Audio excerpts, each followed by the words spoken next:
Chapter 26 Battle of Mridikavati. The exhausted scout stumbled into the military tent, barely able to conceal his anxiety. Shiva jerked his head up from the map he'd been poring over, as the soldier managed a hasty salute. What?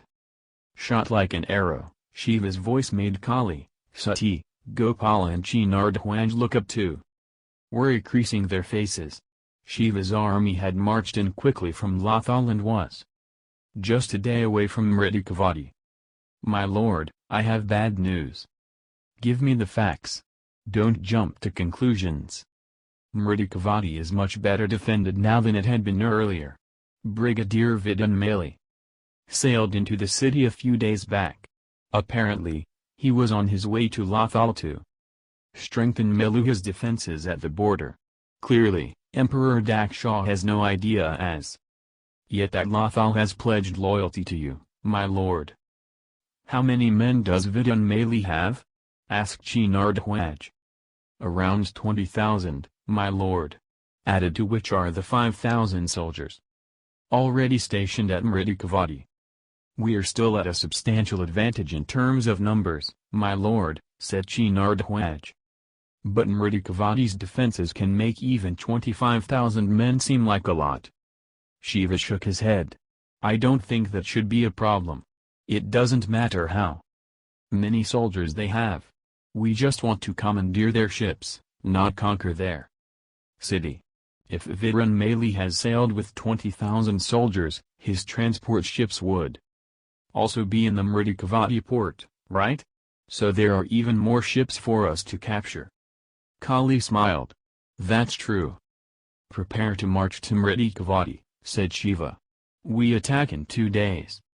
Shiva could see the panic-stricken people rush back into the city as the warning conjures were blown repeatedly from the ramparts of Mridikavati. The unexpected appearance of a massive enemy force had shocked the Meluhans. Atop his horse at a vantage point on the hill, Shiva could clearly see the city of Mridikavati and its port. Like most Meluhan cities, it had also been built on a massive platform a kilometer away from the Saraswati, as a protection against floods. But it was the port, obviously built on the banks of the great river, which fascinated Shiva. The circular harbor was massive, with the waters of the Saraswati going into it through a narrow opening. A semicircular dock was separated by a pool of water from the outer ring of the port. A dome-covered inner dock protected the various repair yards. Ships were anchored along the outer side of the inner dock and the inner side of the outer pier. This ingenious design could hold nearly 50 ships in a relatively small space. The expanse of water between the two parallel circles of ships allowed for free movement of the vessels. The ships could move fairly quickly within the harbor in a single file. Being relatively small, the harbor gate afforded the entry or exit of only one ship at a time. But considering that ships could tail each other in the circular channel within the port, the narrow gate did not affect the speed at which the ships could enter or leave the port. However, it did allow for effective defense against enemy ships. The gate was shut and Shiva could see the numerous points across the harbor walls from where a defense could be mounted. Shiva smiled. Typically foolproof Meluhan planning. Kali leaned across to Shiva. The fortified pathway between the city and the port may be a weakness. Yes, said Sati. Let's attack from there. If we succeed in making them feel vulnerable, they will be forced to shut the gates of the city that lead to this pathway, and pull their soldiers within. The city and the port are not next to each other, which means they will have to sacrifice one or the other if the pathway walls are breached. I would imagine they would compromise and give up the port. Shiva looked at Sati. Vidunmali is aggressive. He doesn't like to make compromises. Once he realizes that we are after their ships and not the city itself, he may take a gamble. He may choose to step out of the city and mount a rearguard assault on our attacking forces. That may appear like a sensible choice to him. He may think that he can rout us on the pathway, thus saving both the port and the city. I hope he makes that mistake. Shiva rode up and down the line of his all-inclusive army, consisting of Brangas, Vasudevs, Nagas and some Suryavanshas from Lothal. Sati and Kali were on horseback, leading their sections of the army. The soldiers were ready but knew that the Meluhans were well fortified. "Soldiers," roared Shiva, "Mahadevs, hear me." Silence descended on the men. "We are told a great man walked this earth 1,000 years ago. Lord Ram, Maryada Purushottam, the most celebrated amongst the kings. But we know the truth. He was more than a man. He was a god." The soldiers listened in pin-drop silence. "These people," said Shiva, pointing to the Meluhans stationed on the fort walls of Mridikavati, "only remember his name. They don't remember his words. But I remember the words of Lord Ram. I remember he had said, if you have to choose between my people and Dharma, choose Dharma. If you have to choose between my family and Dharma, choose Dharma. Even if you have to choose between me and Dharma, always choose Dharma. Dharma," bellowed the army in one voice. "The Meluhans have chosen evil," bellowed Shiva. "We choose Dharma. Dharma. They have chosen death. We choose victory. Victory. They have chosen the Samras," roared Shiva. "We choose Lord Ram. Jai Shri Ram," shouted Sati. "Jai Shri Ram." Kali joined the war cry. "Jai Shri Ram," shouted all the soldiers. "Jai Shri Ram. Jai Shri Ram." The familiar cry from the Neelkanth's army reverberated within the walls of Mridikavati. It was a cry that usually charged the Meluhans. But this time it infused fear. Shiva turned to Kali, surrounded by the roars of his warriors, and nodded at her. A small, cold smile curved Kali's lips and she nodded in return, her eyes glittering, and swung her sword so it flashed in the sun. Then she raised a single hand to the soldiers behind her, and a wave of silence rolled out across the army until all that could be heard was the wind snapping at the banners flying above their heads. She signaled again and the men tensed and readied their weapons. Then she raised one sword, pointed towards the sky, and with a blood-curdling scream, brought her blade forward to unleash a roaring tide of men at the walls. Shiva keenly observed the battle raging in a narrow section of the fortified pathway. Kali was engaged in making repeated assaults with the Vasudev elephants and makeshift catapults, concentrating all resources on breaching one small section. A small number of exceptionally brave Naga soldiers fought against daunting odds as the Meluhans shot arrows and poured boiling oil from the battlements that lined the pathway. Famed for their superhuman courage, the Nagas were ideal for this battle of attrition. Small breaches began opening up on the pathway walls. Shiva's soldiers would soon be able to block the city's access to its port. This triggered the reaction that Shiva expected from Vidunmali. The main gates of Mridikavati were thrown open and the Meluhans marched out, arranged in a formation that they had learned from Shiva himself. The Meluhan soldiers had formed themselves into squares of 20 by 20 men. Each soldier covered the left half of his body with his shield and the right half of the soldier to the left of him. The soldier behind used his shield as a lid to cover himself and the soldier in front. Each warrior used the space between his own shield and the one next to him to hold out his long spear. This formation provided the defense of a tortoise, but could also be used as a devastatingly offensive battering ram with long spears, bearing in on the enemy. However, the tortoise had one weakness that was known to the creator of the formation himself, Shiva. This chink in the armor was at its rear. If attacked from behind, there was little that the soldiers could do. They were weighed down with heavy spears which pointed ahead. It was difficult to turn around quickly. Furthermore, there was no shield protection at the back of the formation. so if an enemy were to get behind, he could attack the soldiers and rout them completely. Shiva turned towards Sati with a smile. Virunmali is so predictable. Sati nodded. To formation? To formation, agreed Shiva. Sati immediately turned her horse and rode out to the right, quickly extending the line of the army under her command towards the pathway wall. She steadily put herself between the Meluhan tortoises emerging from the city gates, and Kali's brave Nagas, who were attacking the fortified pathway behind her. Her task was to first fight hard and then begin retreating slowly, giving the Meluhans a false sense of imminent victory, keeping them marching forward. It would be a tough battle which would lead to heavy casualties, as she would be right in front of the unstoppable tortoise formations.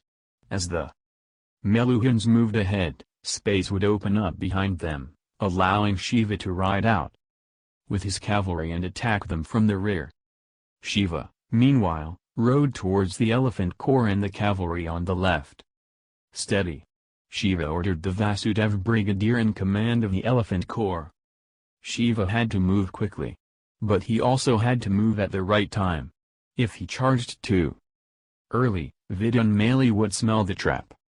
As Virabhadra saw the Meluhan tortoise charge into Sati's army, he turned to Shiva. Worried. The task is too difficult for Sati. We should stay focused, Bhadra, said Shiva. She knows what she is doing. The tortoise formations were bearing down hard on Sati and her soldiers. In the best traditions of Suryavanshi warfare, Sati led from the front. She could see the wall of shields moving steadily towards her at a slow, jostling run, a forest of spears bristling. Out of every crevice the sun bounced off the polished metal with every thudding step they took. She breathed out slowly and urged her horse forward into a smooth canter. Then a gallop as she held herself just out of the saddle, poised and still, waiting for her moment. Closer and closer she came to the formation, eyes searching for a gap. For a moment a shield shifted slightly out of alignment as they ran, exposing the neck of a soldier. Without shifting in her seat, Sati drew a knife from her sheath and flung it with deadly accuracy, striking home and felling the soldier in mid-step. The tortoise was almost upon her. She pulled hard on the reins, her horse rearing up as tried to turn backwards. She felt a sharp pain in her shoulder and heard her horse neigh desperately as it faltered beneath her. Gasping in pain from the spear thrust, she tried to kick free from her dying mount as it came to its knees. She looked up to see which soldier had stabbed her, but could not make out which pair of eyes, peering over their shields, held the spear that was buried in her shoulder.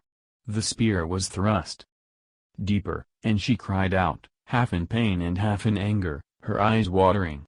She swung her sword violently, hacking the spear in two, as she rolled off the horse and onto her feet.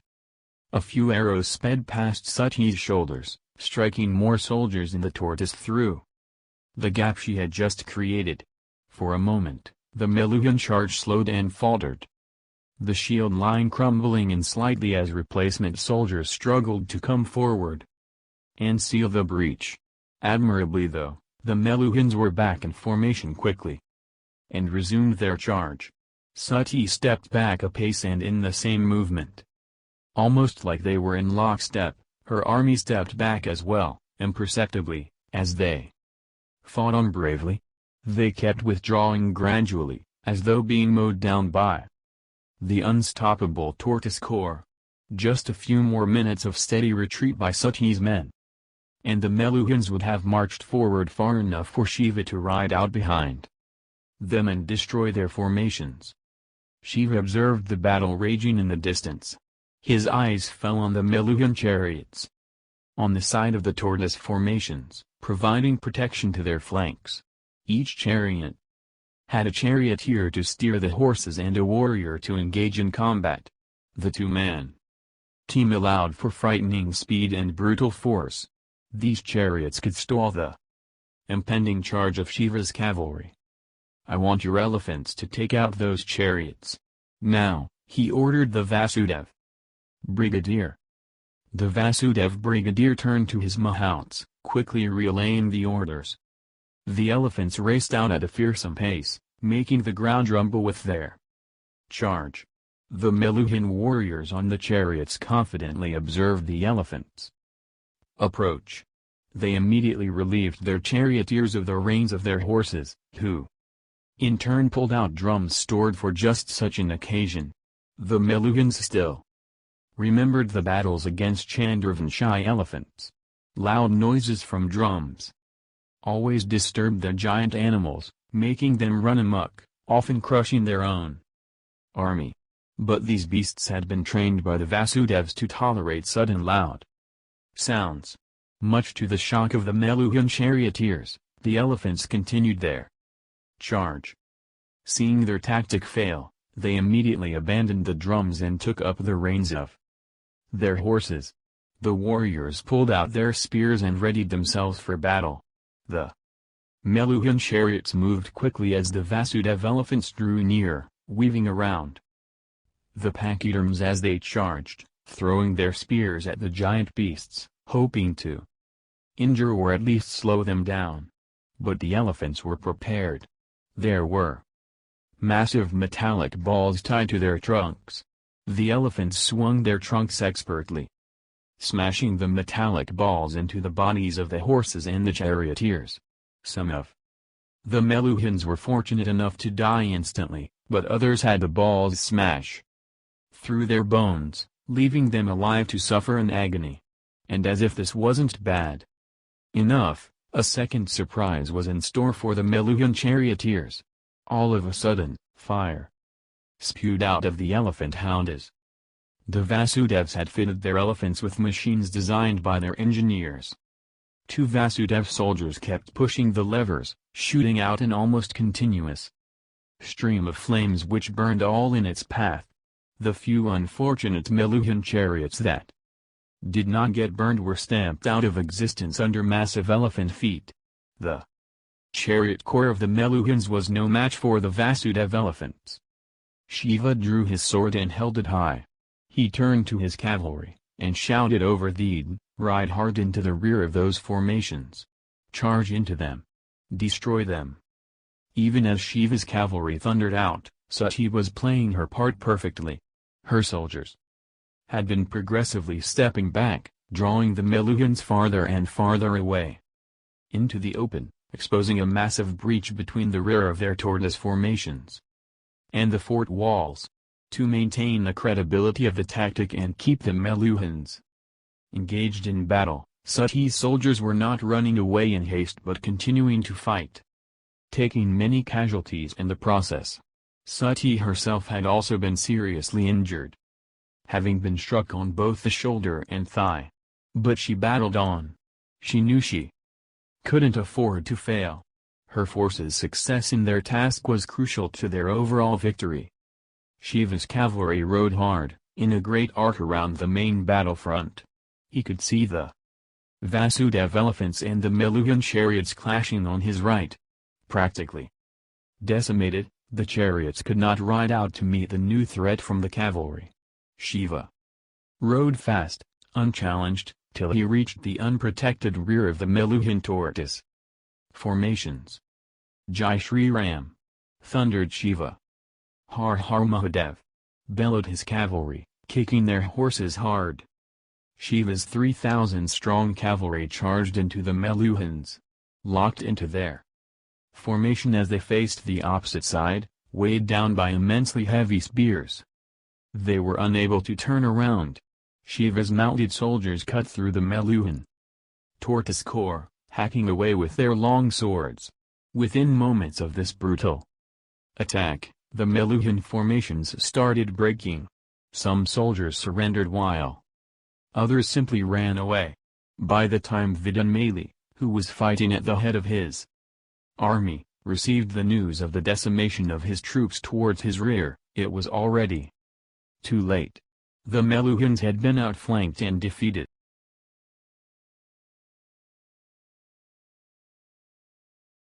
Chapter 27. The Nilkanth speaks. The survivors had been disarmed and chained together in groups. The chains had been fixed into stakes buried deep in the ground. They were surrounded by 4 divisions of Shiva's finest. It was well nigh impossible for them to escape. Irvadi had commandeered the outer port area and created a temporary hospital. The injured, of both the Meluhan as well as Shiva's armies, were being treated. Shiva squatted next to a low bed where Sati had just received a quick surgery. The wound on her shoulder would heal quickly, but the thigh injury would take some time. Kali and Gopal stood at a distance. "I'm alright," said Sati, pushing Shiva away. "Go to Mridikavati. You need to take control of the city quickly. They need to see you. You need to calm them down. We don't want skirmishes breaking out between the citizens of Mridikavati and our army." I know. I'm going," said Shiva. "I just needed to check on you." Sati smiled and pushed him once again. "I'm fine. I will not die so easily. Now go." "Didi is right," said Kali. "We need to do a flag march within the precincts of the city and cow them down." A surprised Shiva turned around. "We are not taking our army into the city." Kali flailed her hands in exasperation. "Then why did we conquer the city?" "We haven't conquered the city. We've only defeated their army. We need to get the citizens of Mridikavati on our side." "On our side? Why?" "Because we will then be free to sail out of here with our entire army. We have 10,000 prisoners of the Meluhan army. Do you want to commit our soldiers to guarding prisoners of war? If Mridikavati comes to our side, we can keep the Meluhan army imprisoned in the city itself." "They're not going to do that, Shiva. In fact, if they see any weakness in us, they will sense an opportunity to rebel."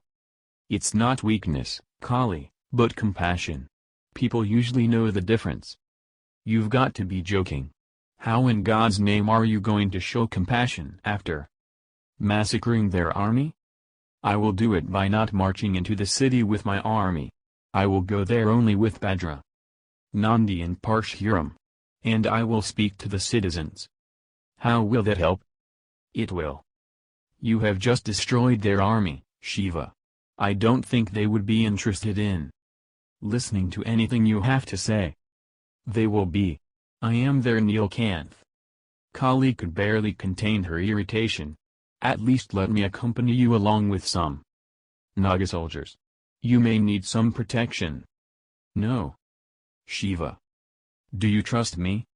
"What does that have to?" "Kali, do you trust me?" "Of course I do." "Then let me handle this," concluded Shiva, before turning to Sati. "I'll be back soon, darling." Sati smiled and touched Shiva's hand. "Go with Lord Ram, my friend," said Gopal, as Shiva rose and turned to leave. Shiva smiled. "He's always with me." A collective buzz of 1,000 voices hovered over the central square as the citizens of Mridikavati came in droves for a glimpse of their Neelkanth. News of his presence in the city had spread like wildfire. Was it the Neelkanth who attacked us? Why would he attack us? We are his people. He is our god. Was it really him who banned the Samras and not a fraud Neelkanth? Did our emperor lie to us? No, that cannot be. Shiva stood tall on the stone podium, surveying the milling, excitable crowd. He allowed them to have a clear view of his uncovered blue throat, the Neelkanth. Unarmed as ordered, Nandi, Veerbhadra and Parshuram stood apprehensively behind him. "Citizens of Mridikavati," thundered Shiva. "I am your Neelkanth." Whispers hummed through the square. "Silence," said Nandi, raising his hand, quietening the audience immediately. "I come from a faraway land deep in the Himalayas. My life was changed by what I had believed was an elixir. But I was wrong. This mark I bear on my throat is not a blessing from the gods but a curse of evil, a mark of poison. I carry this mark," said Shiva, pointing to his blue throat. But my fellow Meluhans, you bear this scourge as well. And you don't even know it. The audience listened, spellbound. The Samras gives you a long life and you are grateful for that. But these years that it gifts to you are not for free. It takes away a lot more from you. And its hunger for your soul has no limit. A sinister breeze rustled the leaves of the trees that lined the square. For these few additional transient years you pay a price that is eternal. It is no coincidence that so many women in Meluha cannot bear children.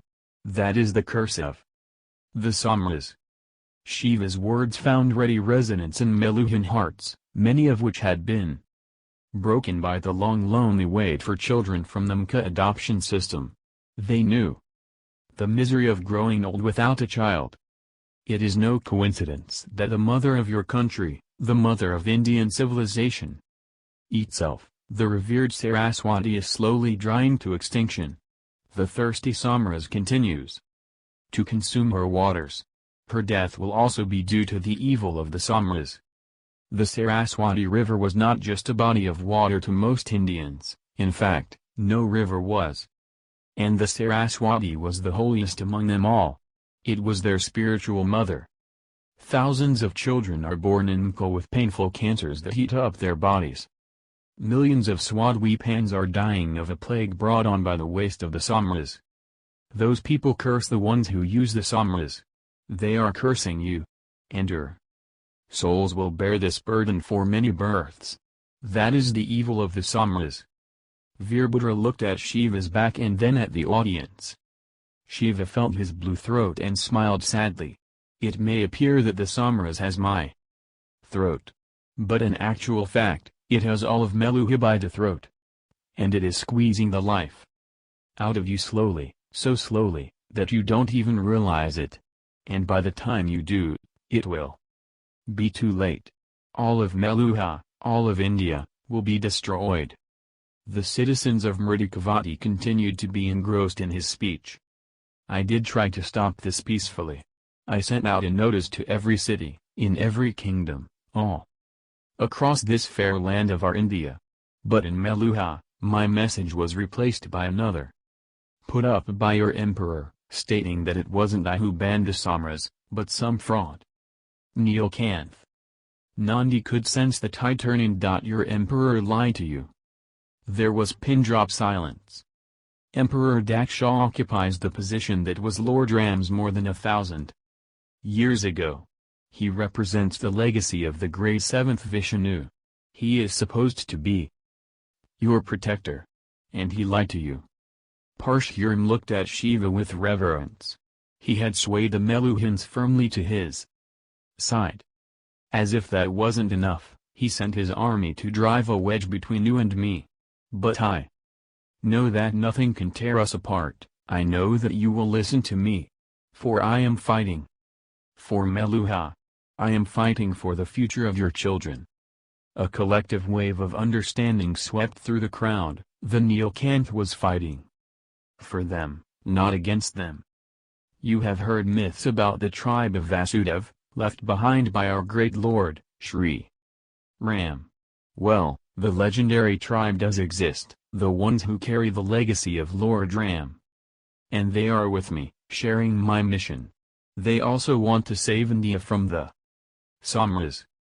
Almost every Meluhan was familiar with the fable of the Vasudevs, the tribe of Lord Ram himself. Now knowing that they not only existed in flesh and blood, but were with the Neelkanth as well, drove the issue beyond debate in their minds. I am going to save Meluha. I'm going to stop the Samras, roared Shiva. Who is with me? I am, screamed Nandi. I am, shouted every citizen of Mridikavati. I love Meluha more than the Samras, said Shiva, so I put up a proclamation banning the Samras. Your emperor loves the Samras more than Meluha, so he decided to oppose me. Whose side are you on? Meluha or the Samras? Meluha. Then what do we do with the army that fights for your emperor, that fights for the Samras? Kill them. Kill them? Yes. No. Shouted Shiva. The people fell silent, dumbfounded. Your army was only following orders. They have surrendered. It would be against the principles of Lord Ram to kill prisoners of war. So once again, what should we do with them? The audience remained quiet. I want the soldiers to be imprisoned in Mridikavati, said Shiva. I want you to ensure that they do not escape. If they do, they will follow your emperor's orders and fight me. Again. Will you keep them captive in your city? Yes. Will you ensure that not one of them escapes? Yes. Shiva allowed a smile to escape. I see gods standing before me. Gods who are willing to fight evil. Gods who are willing to give up their attachment to evil. The citizens of Mridikavati absorbed the praise from their Neelkanth. Shiva raised his bald fist high in the air. Har Har Mahadev! Har Har Mahadev! Roared the people. Nandi, Veerabhadra and Parshuram raised their hands and repeated the stirring cry of those loyal to the Neelkanth. Har Har Mahadev! Har Har Mahadev! The governor's palace in Mridikavati had been modified to serve as a prison for the surviving soldiers of the Meluhan army. Shiva's troops escorted the prisoners into the makeshift prison in small batches. Shiva, Kali, Sati, Gopala and Chinardhwaj were standing at a small distance from the entrance when Virunmali was let in. He tried to break free and lunge at Shiva. A soldier kicked Virunmali hard and tried to push him back in line. It's all right, said Shiva. Let him approach. Virunmali was allowed to walk past the bamboo shields held by the soldiers, and move towards Shiva. You were doing your duty, Virunmali, said Shiva. You were only following orders. I have nothing against you. But you will have to stay imprisoned till the Samras has been removed. Then you will be free to do whatever it is that you want to do. Virunmali stared at Shiva with barely concealed disgust. You were a barbarian when we found you, and you are still a barbarian. We Meluhans don't take orders from barbarians. Chinardhwaj drew his sword. Speak with respect to the Neelkanth. Virunmali spat at the governor of Lothalmaka. I don't speak to traitors. Kali drew her knife out, moving towards Virunmali. Perhaps you shouldn't speak at all. Kali, whispered Shiva, before turning towards Virunmali. I have no enmity with your country. I tried to achieve my purpose with peace. I had sent out a clear proclamation asking all of you to stop using the Samras, but we are a sovereign country. We will decide what we can and cannot use. Not when it comes to evil. When it comes to the Samras, you will do what is in the interest of the people and the future of Meluha. Who are you to tell us what is in our interest? Shiva had had enough. He waved his hand dismissively. Take him away. Nandi and Veerabhadra immediately dragged the kicking Virunmali towards the makeshift prison. You will lose, you fraud, screamed Virunmali. Meluha will not fall. Shiva, I'd like you to meet someone, said Brahaspati. Brahaspati had just walked into Shiva's private chamber in the Mridikavati official guest house, accompanied by a Brahmin. Sati, Gopala and Kali were with the Neelkanth. Do you remember Panini? Asked Brahaspati. He was my assistant at Mountain Mandar. Of course I do, said Shiva, before turning to Panini. How are you, Panini? I am well, great Neelkanth. Shiva, said Brahaspati, I found Panini in Mridikavati, leading a scientific project being conducted at the Saraswati Delta. He has asked me if he can join us in our battle against the Samras. Shiva frowned, wondering why Brahaspati was disturbing him with such an inconsequential request at this time. Brahaspati, he was your assistant. I completely trust your judgment. You don't have to check with me about. He has some news that may be useful, interrupted Brahaspati. What is it, Panini? Asked Shiva politely. My lord, said Panini. I was recruited by Maharishi Brigu for some secret work at Mount Mandar. Shiva's interest was immediately piqued. I thought the Samara's factory at Mount Mandar has not been rebuilt as yet. My mission had nothing to do with the Samaras, my lord.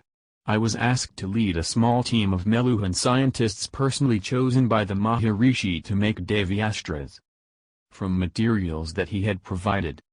What? Was it you who made the Devyastras? Yes. Did the Vayuputras come and help you? We were trained by Maharishi Brigu himself on how to make them from the core material that he provided us. I do know a bit about the technology of Devyastras, but not enough to make any usable weapons. Perhaps I was selected because even my little knowledge is more than most. But weren't any Vayuputras present, in order to assist you? Asked Shiva once again. Did you see them with Maharishi Brigu perhaps? I don't think the core material that the Maharishi gave us was from the Vayuputras. A surprised Shiva looked at Gopal, before turning back to Panini. What makes you say that? The little that I know of the Devyastra technology is based on Vayaputra knowledge. Maharishi Brigu's processes and the materials were completely different. Did he have his own core material to make the Devyastras? It appeared so. Shiva turned towards Gopal once again. The implications were obvious and portentous. To begin with, the Vayuputras were not on Brigu's side after all.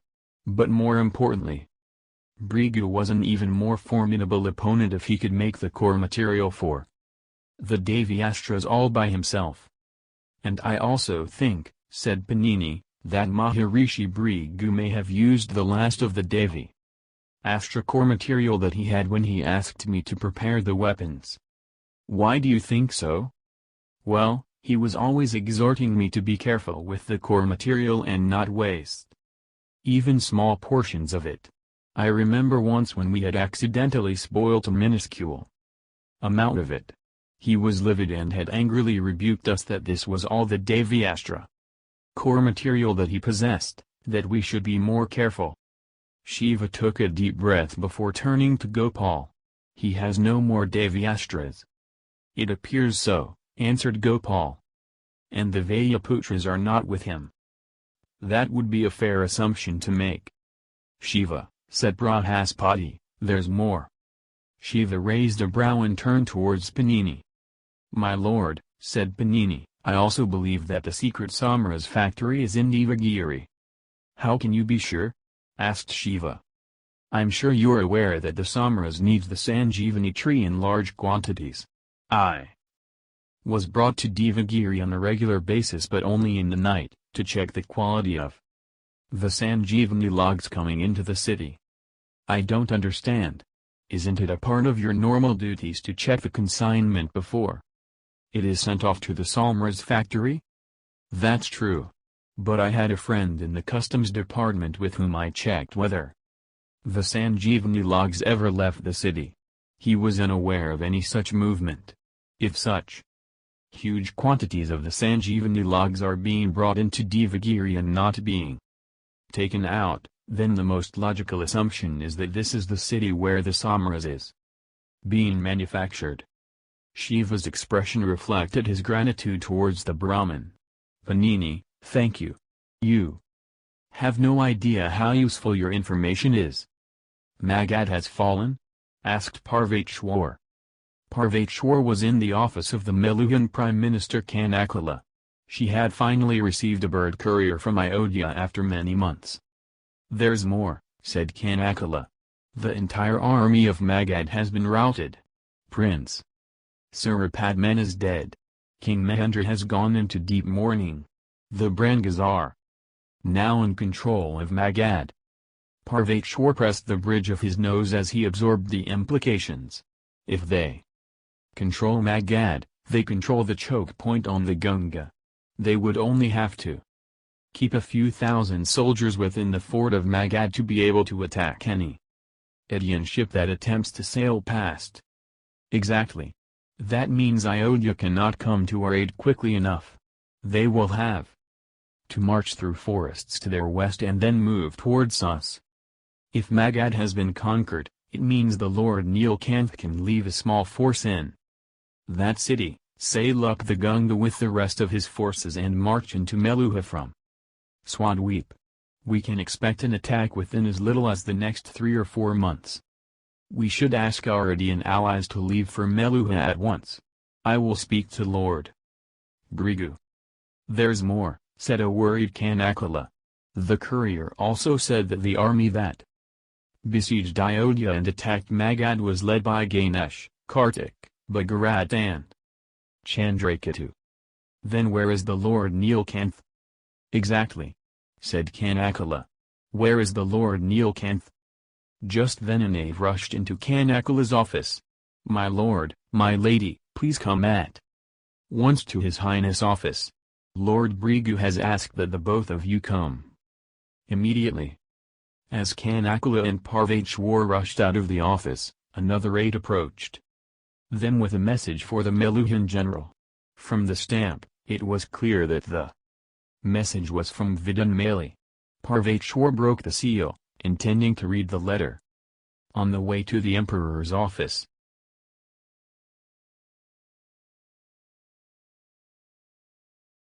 Chapter 28. Meluhu stunned. What is it, Parvateshwar? Asked Kanakala. She had seen the Meluhan general's face turn white as he read Virun Mali's message. Before Parvateshwar could answer, they found themselves at the door of Dakshaw's office. No sooner had Parvateshwar and Kanakala entered the emperor's chamber, than Dakshaw unleashed his fury. Parvateshwar, are you in control of the army or not? What in Lord Ram's name have you been up to? Parvateshwar knew what the emperor was talking about. He also knew that speaking with the emperor on this topic was a waste of time. He wisely kept silent, saluting the emperor with a short bow of his head and his hands folded in a namaste. Bad news, general, spoke Brigu. Mridikavati has been attacked and conquered by Shiva. What? Asked a stunned Kanakala. How did they even reach Mridikavati? How could they get through the defenses of Lothal? Lothal was an exceptionally well-designed sea fortress. Its defenses were so solid that an attacker would have to fight overwhelming odds to have any hope of conquering it. It was also known that Lothal was the gateway to southeastern Meluha, and an attacking army would have to cross the city to be able to march up to Mridikavati. Brigu raised 5 sheets of papyrus. This is from the governor of Mridikavati. Apparently Chinardhwanj has pledged loyalty to Shiva. The traitor. That swine, growled Dakshaw. I knew I should never have trusted him. Then why did you appoint him governor of Lothal, your highness? Asked Brigu. Dakshaw lapsed into a sulk. Brigu turned to Parvateshwar. Your suspicions about Lothal were correct, Lord Parvateshwar. I should apologize for not having listened to you earlier. Had we perhaps sent Vidun Mali to Lothal promptly with a strong force, we would still be in control of that city. We cannot undo what has happened, my lord, said Parvateshwar. Let's concentrate on what we can do now. I've received a message from Vidun Mali. Brigu looked at the letter in Parvateshwar's hand. What does the brigadier say? It sounds like an intelligence failure to me, said Parvateshwar. He says Lord Shiva took them by surprise as he appeared at the gates of Mridikavati with 100,000 soldiers. Vidun Mali put up a brave defense with a mere 25,000, but was routed. Kanakala understood the strategic significance of Mridikavati. Mridikavati houses the headquarters of the Saraswati fleet, and Virun Mali had taken what was left of our warships as well.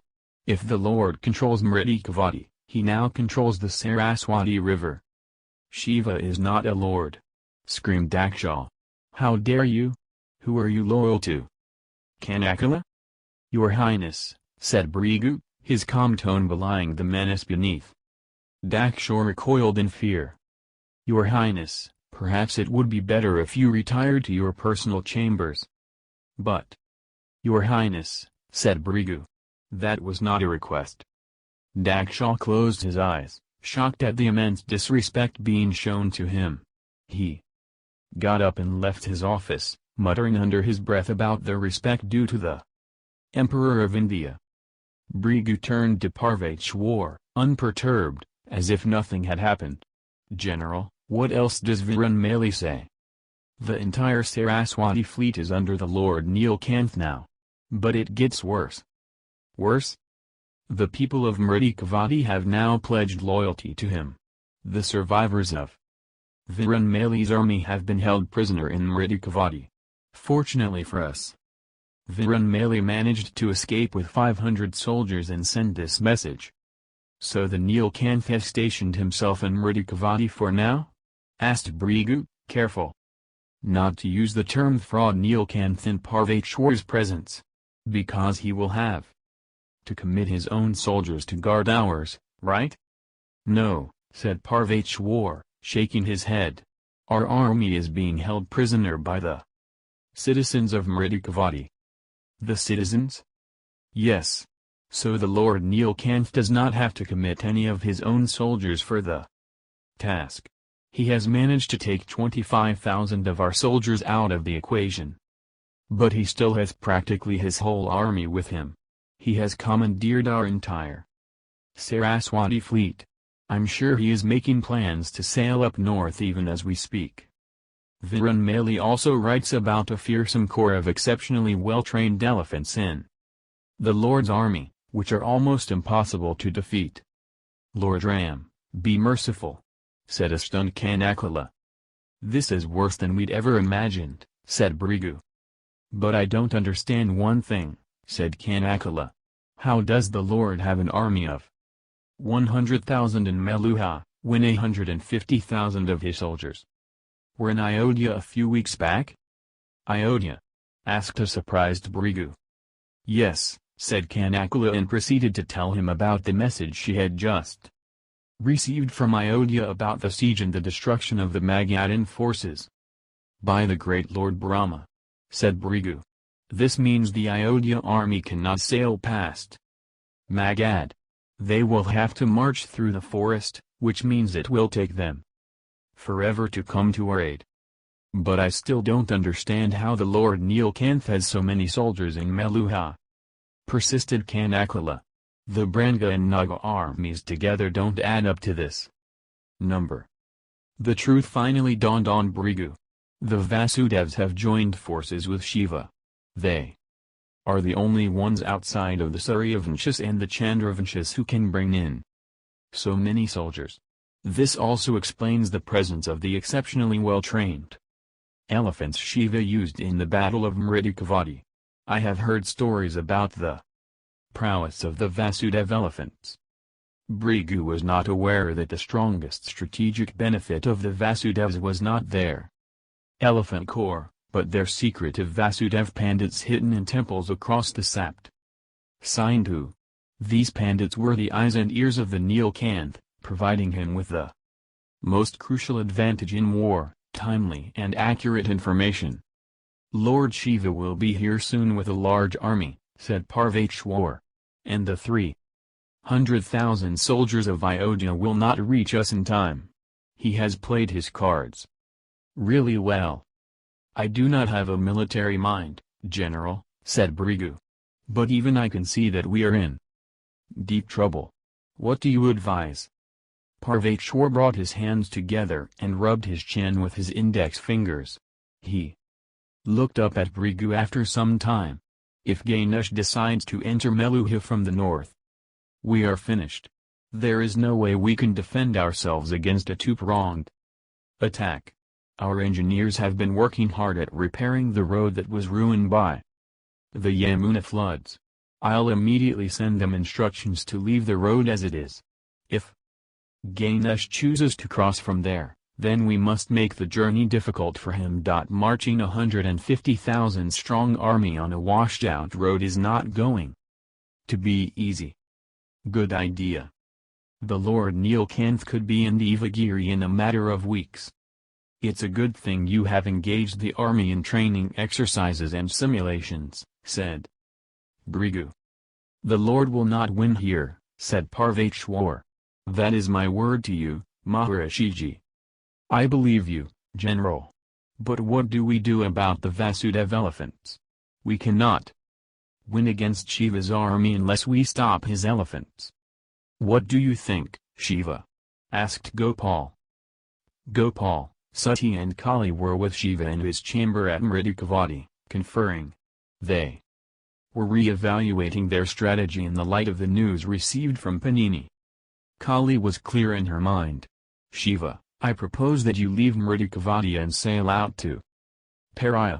If you can convince the Vayuputras to give you a lethal Devyastra, say the Brahmastra, this war will be as good as over. We cannot actually use these Devyastras, Your Highness, said Gopal. It will be against the laws of humanity. We can only use such weapons as deterrents to make the other side see sense. Yes, yes, said Kali dismissively, I agree. How long will the journey to Pariya take, Panditji? Asked Shiva. 6 months at the minimum, said Gopal. It could take even 9 to 12 months if the winds don't favor us. Then the decision is clear, said Shiva. I don't think going to Pariya at this stage makes sense. Why? Asked Kali. We have momentum and time on our side, Kali, said Shiva. Ayodhya's army cannot come into Meluha for another 6 to 8 months at least. Ganesh and Kartik can reach the northern frontiers of Meluha within a few weeks. We will have a 6-month window. With 250,000 soldiers on our side against just 75,000 on the side of Meluha. I like those odds. I say we finish the war here and now. In the time that it will take me to go to Pariya and return, the situation may have become very different. Also, don't forget, all we know is that the Vayuputras are not with Maharishi Brigu. That does not necessarily mean that they will choose to be with us. They may well decide to remain neutral. That makes sense, agreed Sati. If we conquer Devagiri and destroy the Samras factory, the war will be over regardless of what the Vayuputras choose to believe. So what do you suggest, Shiva? Asked Gopal. We should divide our navy into 2 parts, said Shiva. I'll move up the Saraswati and then north, up the Yamuna with a small sailing force of 25 ships. I'll meet Ganesh and Kartik as they march down the Yamuna road and will board their soldiers onto my ships. By sailing, we can get to Devagiri quicker, instead of waiting for them to march to the Meluhan capital. In the meantime, Sati will lead the other contingent of the navy, carrying our entire army from Mridikavati up the Saraswati to Devagiri. Sati should leave 3 weeks after me so that we reach Devagiri around the same time. With 250,000 soldiers besieging Devagiri, they may actually see some sense. Sounds good in theory, said Kali. But coordination may prove to be a problem in practice. There could be delays.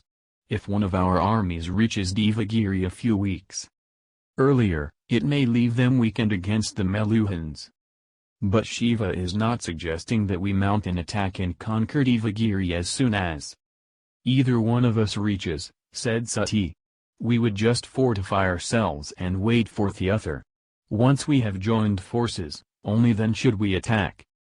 True, but what if the Meluhans decide to attack? Asked Kali. Remember, anchored ships are sitting ducks for devil boats. I don't see them stepping out of the safety of their fort, said Shiva. The army that I will lead will have 150,000 soldiers who have just destroyed the mighty Magadhans. The Meluhans will not attack us with only 75,000 soldiers. Sati's army will have 100,000, and don't forget, she will also have the Vasudev elephants. So you see, even our separate armies are capable of taking on the Meluhans on an open field. General Parvateshwar has a calm head on his strong shoulders. He will know that it's better for them to remain in the safety of their fort, rather than marching out and attacking us. But I get your point, Kali, said Sati. If I reach early, I will encamp some 10 kilometers south of Devagiri.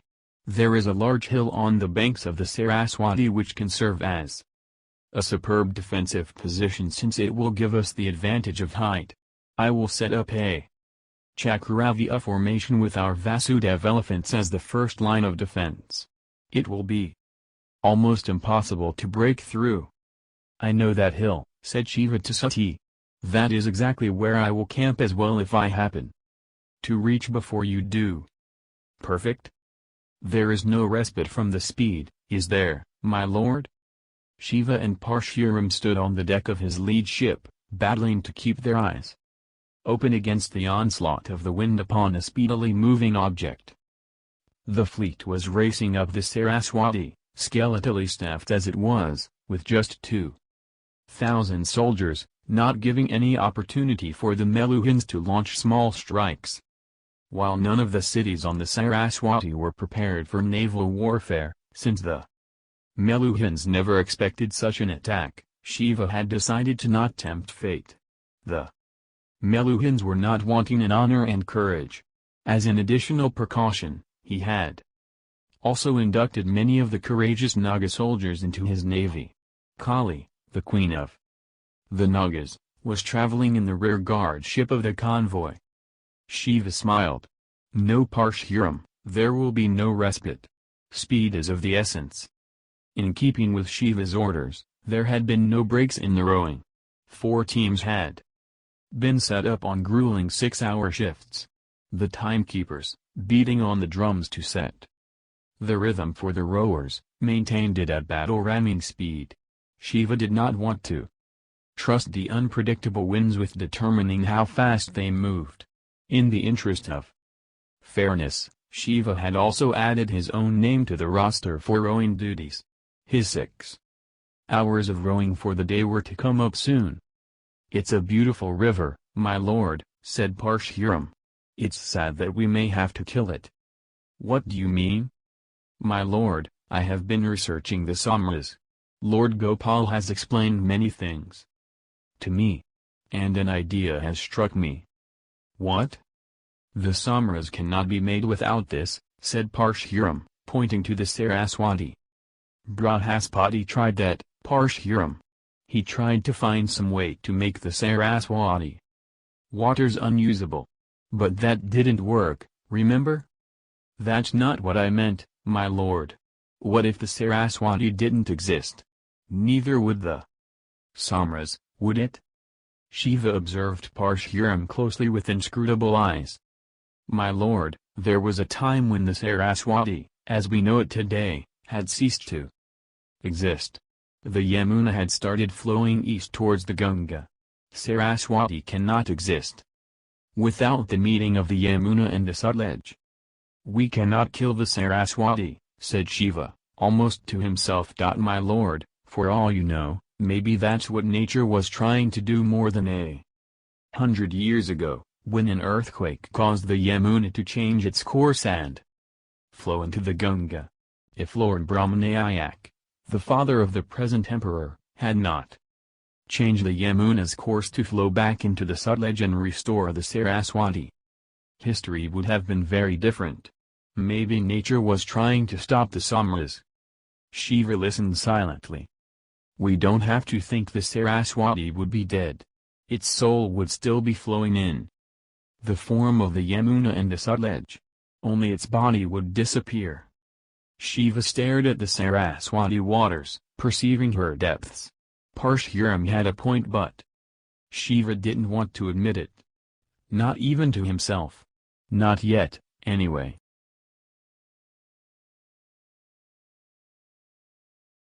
Chapter 29. Every army has a traitor. Any news, Ganesh? Asked Bharat. Bharat and Chandrakanta had just joined Ganesh and Kartik on the lead ship. The massive navy was sailing up the Ganga en route to Meluha from the north. Farther ahead, they were to take the Ganga-Yamuna road. They had slowed down only for a few hours to allow a boat to rendezvous with them. The boatman carried a message from a Vasudev Pandit. "I've just received word that my father's army has conquered Mridikavati," said Ganesh. Chandrakanta was thrilled. "That is great news." "It is indeed," answered Ganesh. "And it gets even better, the citizens of Mridikavati have been won over to my father's side. They have imprisoned what was left of the Meluhan army in the city." "And, have they discovered the location of the Samras factory?" asked Bharat. "Yes," said Kartik. "It's Devagiri." "Devagiri? What are you saying? That is so stupid. It's their capital. One would think that the factory would be built in a secure, secret location. But they could have built this factory only within cities with large populations, right? And if so, which city would be better than Devagiri? They must have assumed that they could certainly keep their capital safe." "So what are our orders now?" asked Chandrakanta. "The Meluhans have only 75,000 soldiers in Devagiri," said Ganesh. "So we're going to launch a coordinated attack." "What are the details of the plan?" "We are to sail up the Ganga and reach the Ganga-Yamuna road. We will then march to Meluha. My father is going to sail up the Yamuna in a fleet to meet us as we march. Together, we will then sail down to Devagiri. My mother, in the meantime, will arrive with the 100,000 soldiers under her command.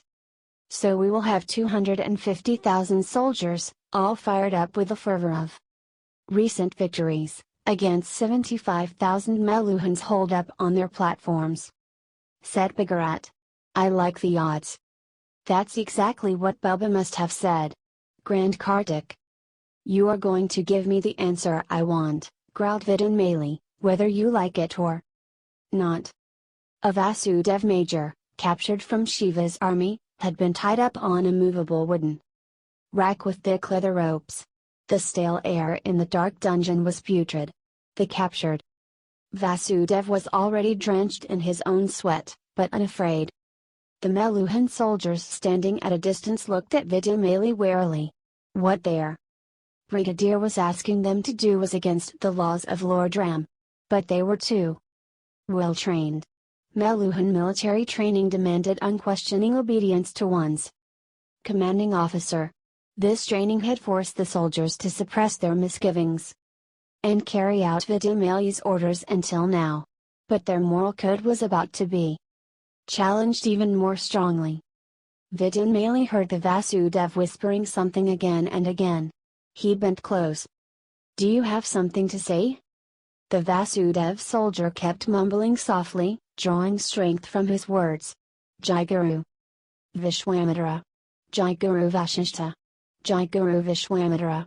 Jai Guru Vasishta." Vidin Maili sniggered. "They aren't here to help you, my friend." He turned and beckoned a startled Meluhan soldier. The brigadier pointed at a metal hammer and large nail.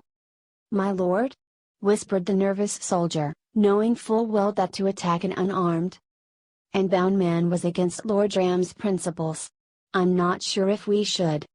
"It's not your job to be sure," growled Vidin Maili. "That's my job. Your job is to do what I order you to do." "Yes, my lord," said the Meluhan, saluting slowly. He picked up the hammer and nail. He walked slowly to the Vasudev and placed the nail on the captive's arm, a few inches above the wrist. He held the hammer back and flexed his shoulders, ready to strike.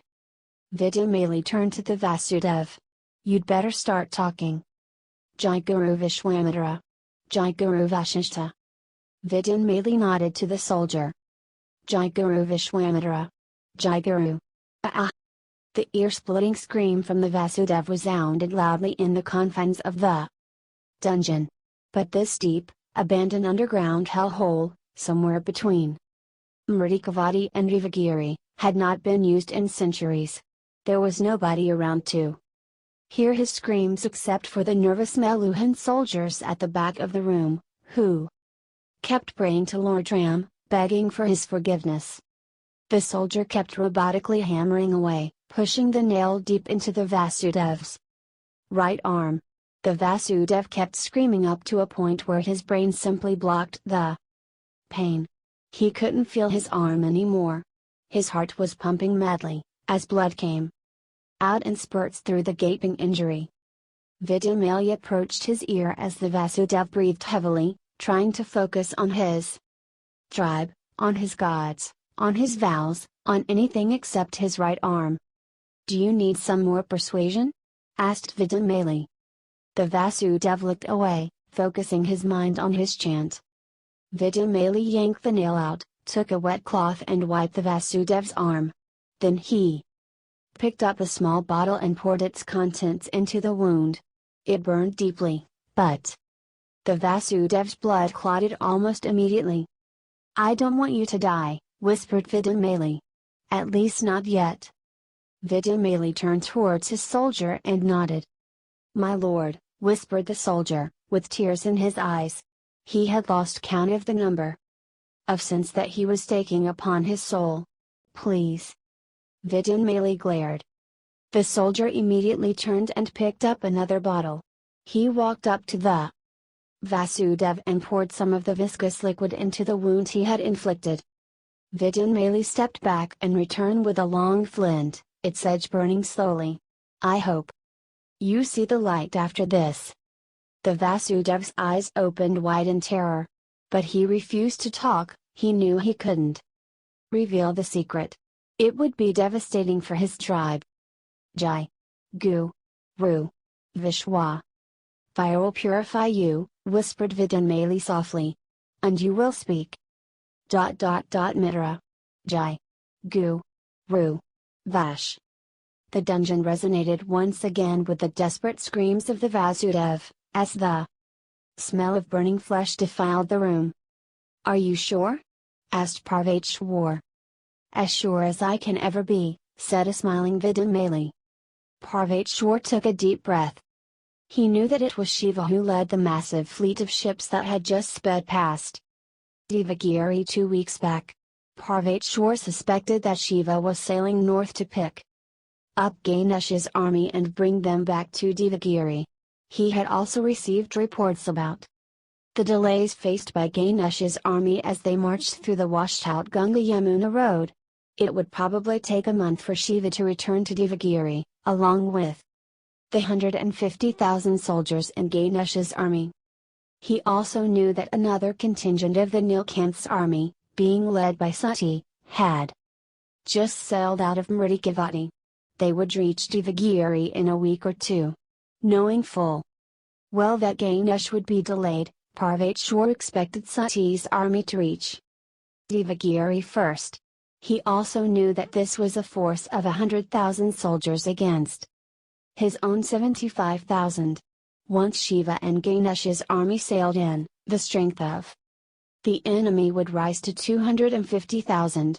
Parvateshwar knew that his best chance was to attack Sati's army before Shiva and Ganesh arrived. The only problem was that he had no answer for the unstoppable Vasudev elephant corps under Sati's command. Until now. "Chili and dung?" asked Parvateshwar. "It just seems so simple." "Apparently, the elephants don't like the smell of chili, my lord. It makes them run amok. We should keep dung bricks mixed with chili ready, burn them and catapult them towards the elephants. The acrid smoke will drive them crazy, and, hopefully, into their own army." "There are no elephants to test this on, Vidyamali. The only way to test this would be in battle. What if this doesn't work?" "My apologies, General, but do we have any other options?" "No." "Then what's the harm in trying?" Parvateshwar nodded and turned to stare at his soldiers practicing in the distance. "How did you get this information?" Vidyamali was quiet. Parvateshwar returned his gaze to Vidyamali, his eyes boring into him. "Brigadier, I asked you a question." "There are traitors in every army, my lord." Parvateshwar was stunned. The famous Vasudev discipline was legendary.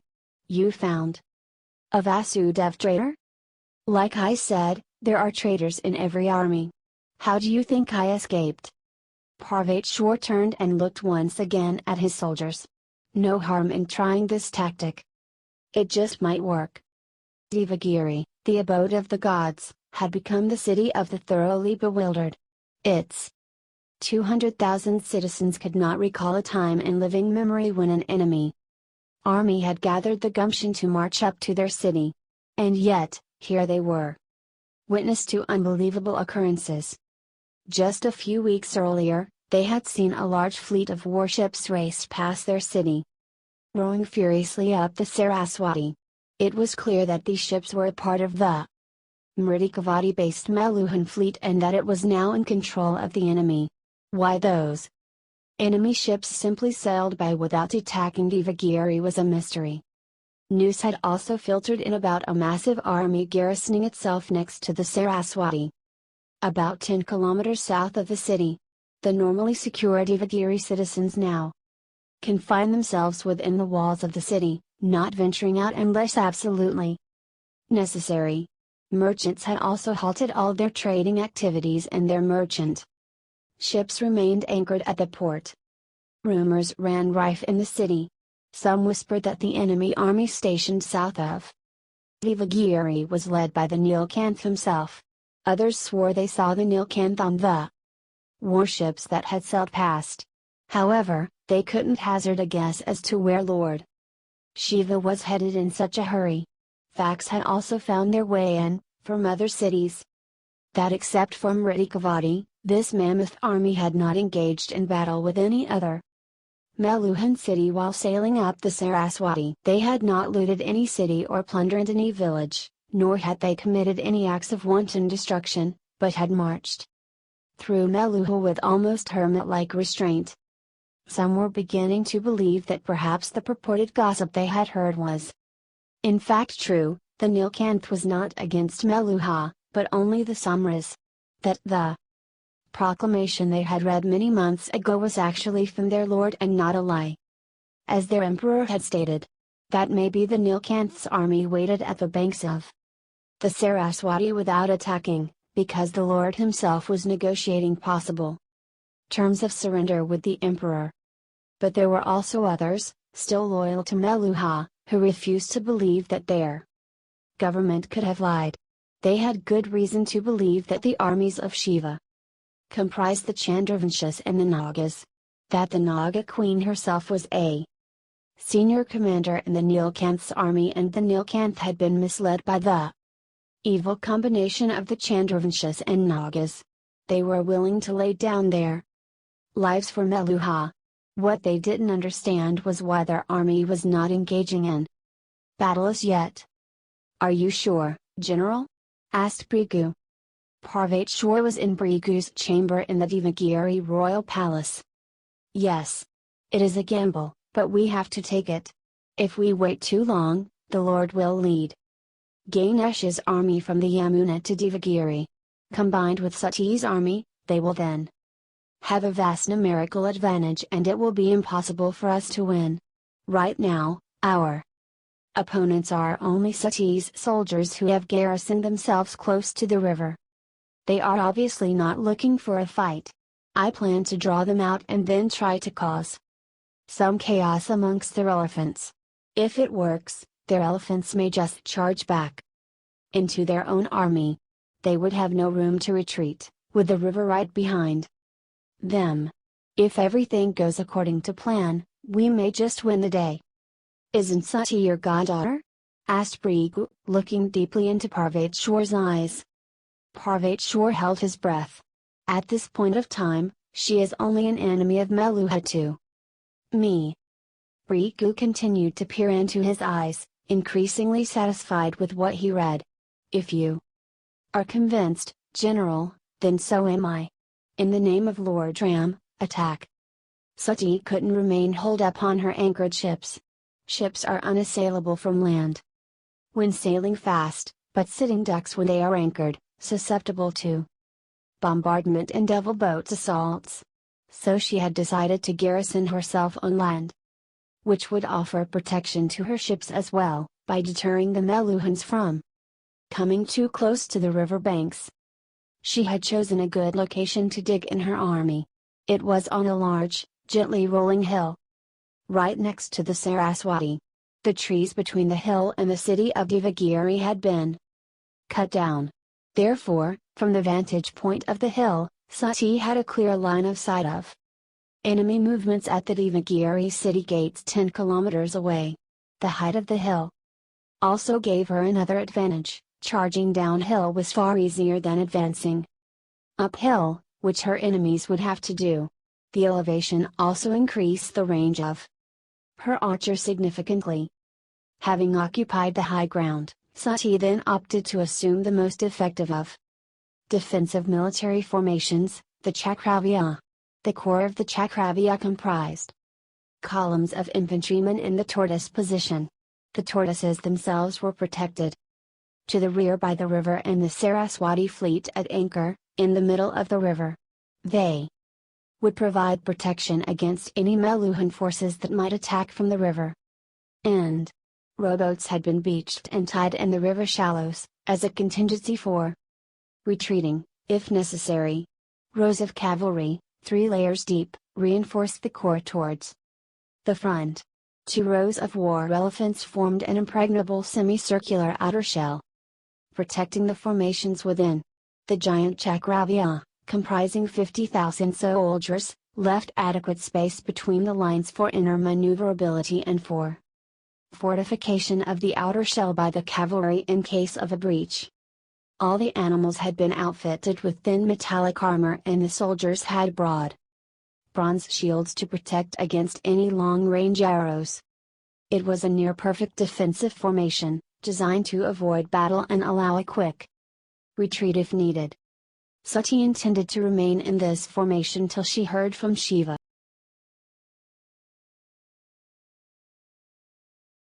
Chapter 30. Battle of Devagiri.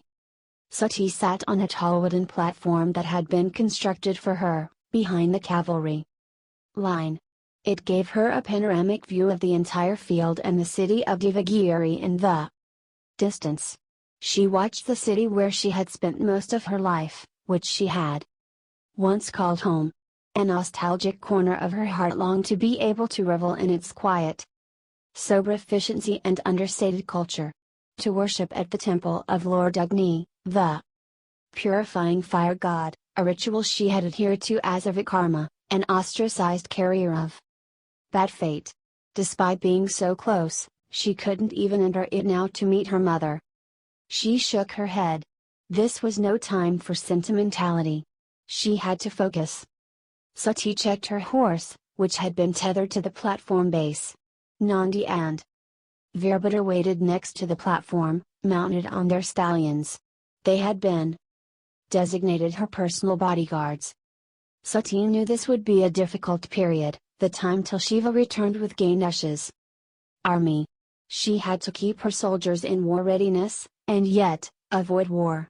As any general knows, this can sometimes breed restless irritability amongst the troops.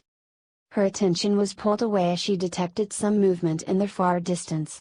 She couldn't believe what she saw. The main gate of the Tamra or bronze platform of Devagiri was being opened. What are they doing? Why would the Meluhans step out into the open? They are outnumbered. Steady, ordered Sati. Everyone remain in their positions. We will not be provoked into launching an attack. Messengers below immediately relayed the orders to all the brigade commanders. It was important for Sati's soldiers to remain in line. As long as they did, it was almost impossible to beat them.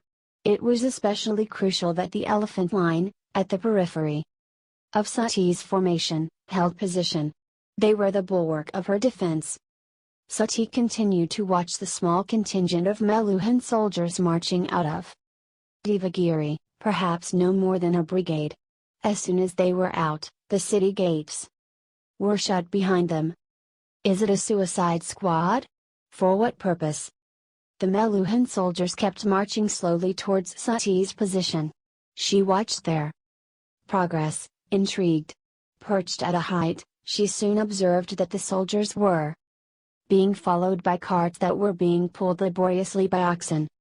What do these 1,000-foot soldiers hope to achieve? And what is in those carts? As the Meluhans drew close to the hill, she saw that many of the soldiers carried long weapons in their left hands. Archers. She instantly knew what was about to happen, as she saw them stop. They even had a strong wind supporting them. The Meluhans had clearly planned this for when the winds would work in their favor.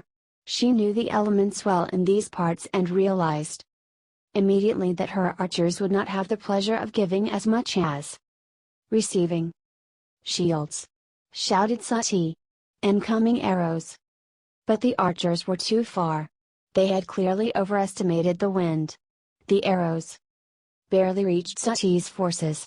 The strong wind, though advantageous for the Meluhans, was not working to Sati's benefit. She couldn't reply to the Meluhan volley of arrows in kind with her own archers. She saw the Meluhans inch closer, lugging ox-drawn carts behind the archers.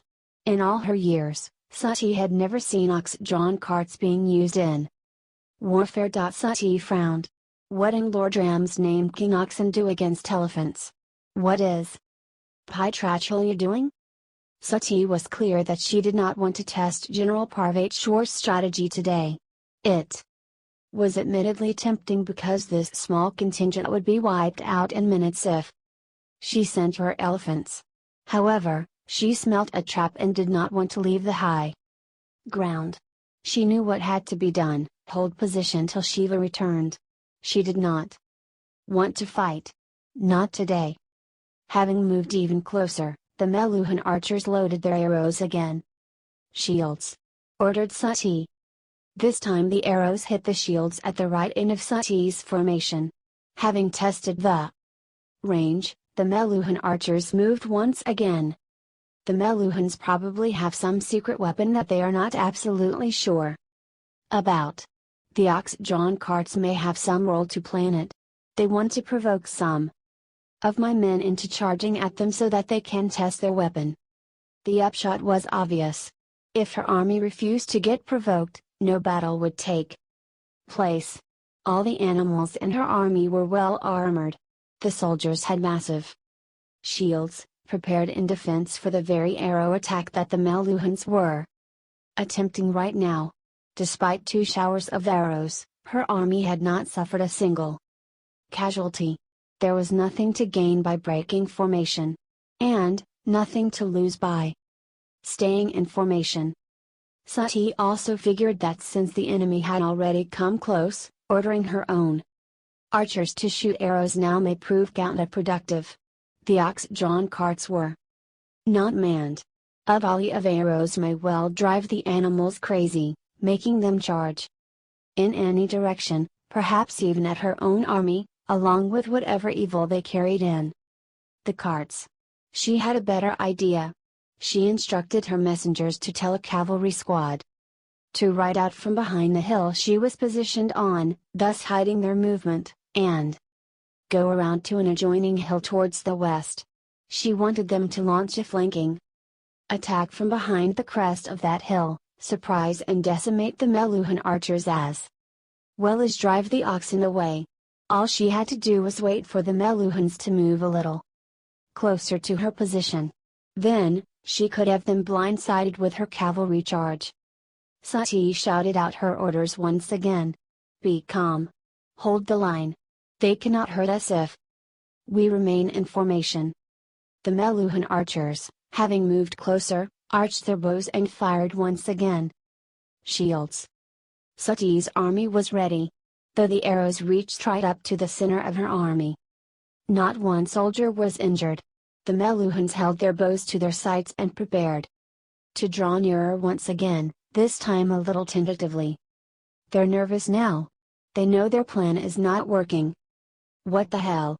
Growled an angry Vasudev elephant rider as he turned to his partner. They are a puny brigade with oxen, against our entire army.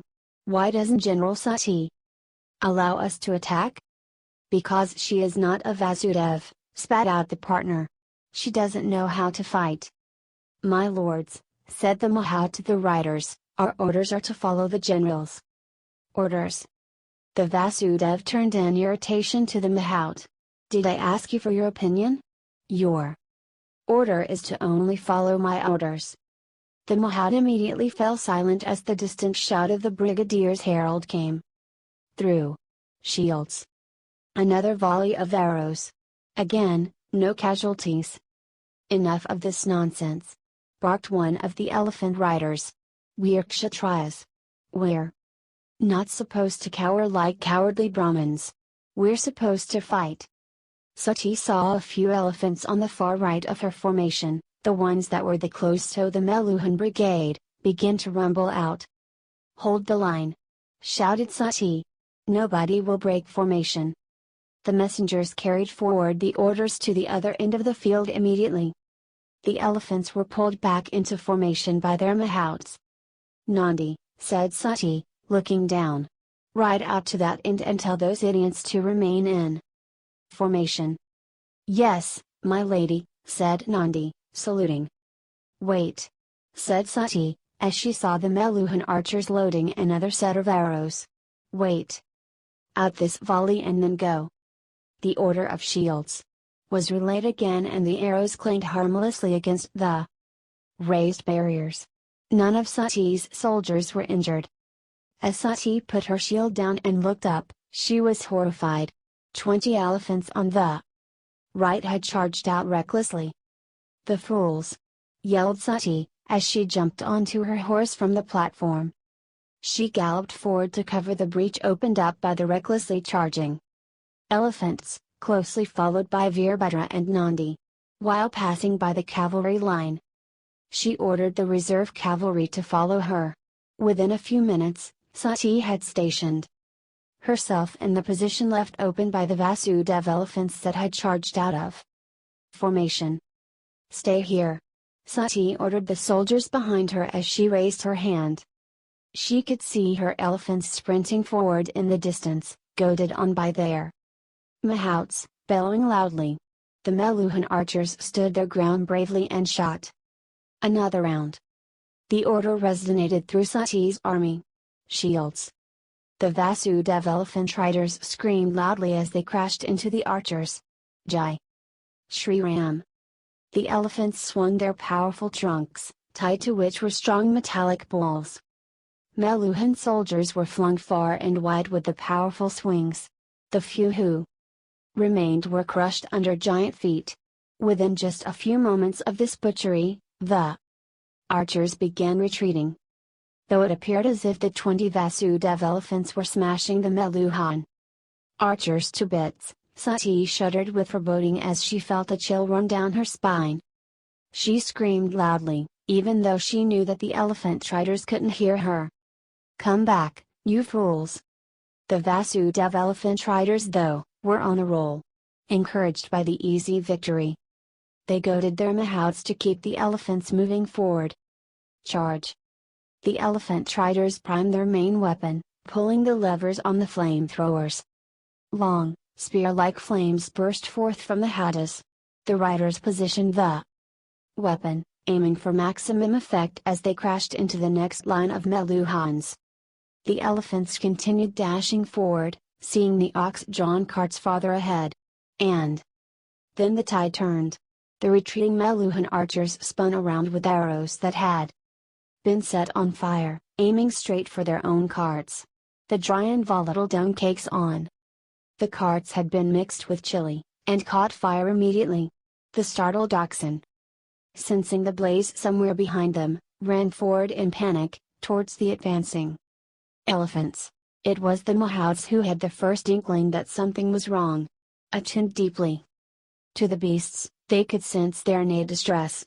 Goaded on by the fiery elephant riders behind them though, they continued to press their elephants ahead. Soon the contents on the carts were completely aflame, letting out a thick, acrid smoke. But the elephant riders were too committed to the charge. They rode straight into the blinding smoke. As soon as the smoke hit them, the elephants shrieked desperately. The mahouts recognized the smell. Chili. Retreat! Screamed a mahout. No! Shouted back a belligerent elephant rider. We have them! Crush the oxen! Move forward! But the elephants were already in a state of frenzied panic.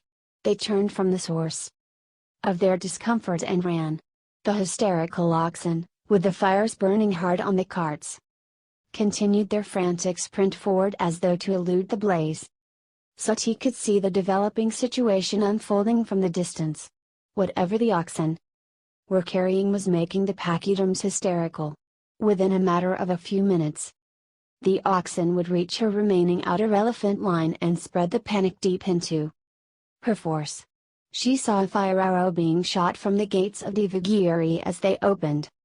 Once again, the Meluhans could see their strategy was working and were committing themselves to a full attack. Her worst fears were confirmed as she saw the Meluhan cavalry thunder out of the Devagiri gates.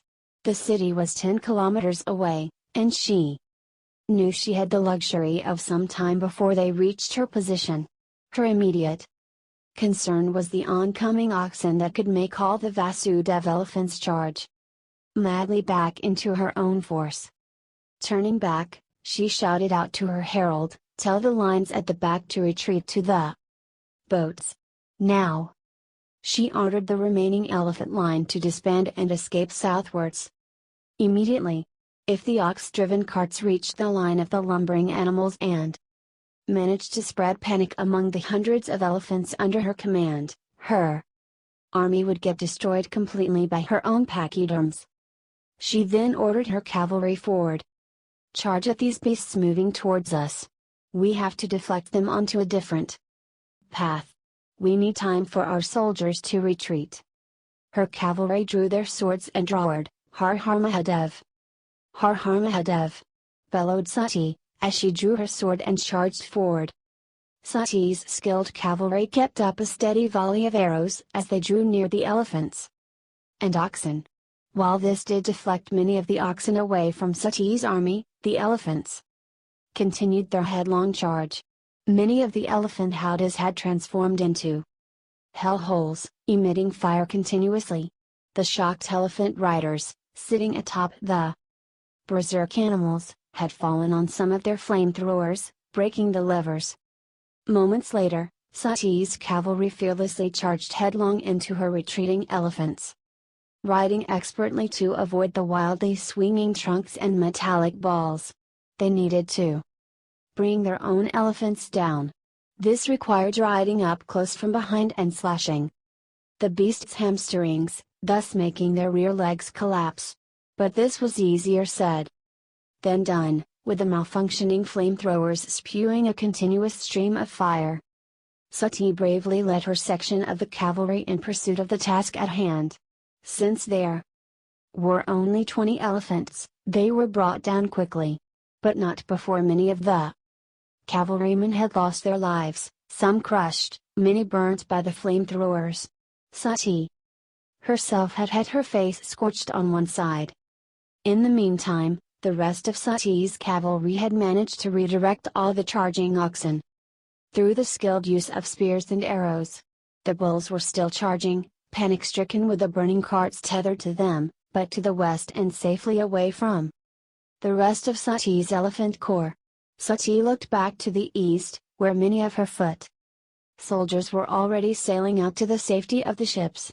Her cautious planning had ensured that a large number of rowboats had been kept ready for just such an eventuality. But this would prove to be a minor victory, before absolute disaster. The Meluhan cavalry had been riding hard towards the battlefield, making good time. And, as the oxen stampeded away, the Meluhan riders charged into Sati's cavalry. Swords clashed. Sati's cavalry had numbered 3,000 riders and was evenly matched with the Meluhans.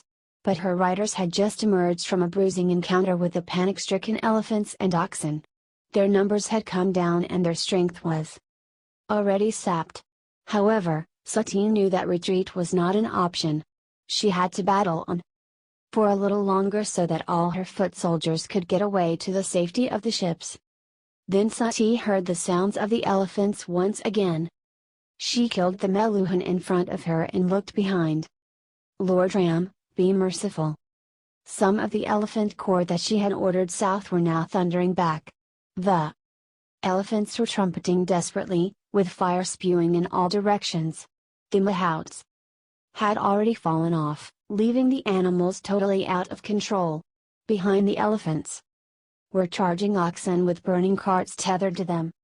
The Meluhans had, in a brilliant strategic move ordered by Parvateshwar, kept another corps of ox-driven carts, laden with chili-laced dung cakes, to the south of Sati's position.